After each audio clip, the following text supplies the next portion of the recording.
Rhyhorn and its evolutions are still to this day the only ground rock type Pokemon in that order.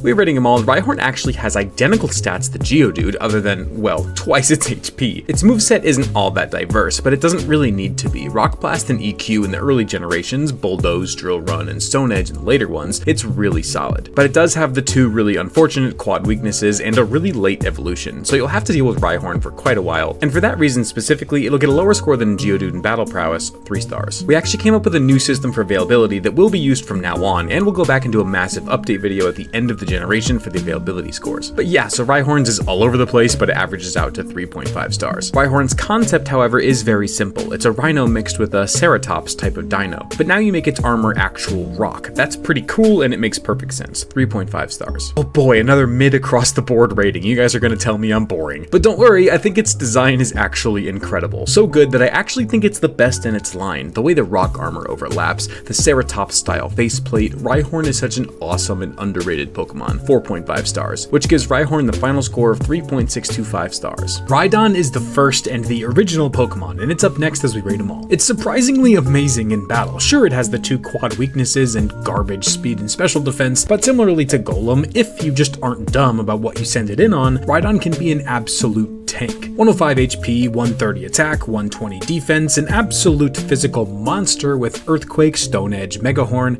and actually some really nice coverage with the Elemental Fangs and Punches, 4.5 stars in Battle Prowess. As for its availability, it starts at Rhyhorn's 3.5, but having to wait 20 or so levels to evolve Rhyhorn is gonna drop it down to 3 stars. Rhydon's concept is super simple. It's a Rhino, Dino, Drill, Kaiju. It doesn't have to be super intricate to be awesome. Kaiju Pokemon are cool, 4 stars. As for its design, I personally prefer Rhyhorn, but you can't deny how iconic and amazing Rhydon's design is. It's the original Pokemon. So many others clearly draw inspiration from it, and I mean, come on, it's awesome. 5 stars. Which means Rhydon just misses the top 5 with 4.125 stars. Rhyperior is one of the more controversial Gen 1 Sinnoh evolutions.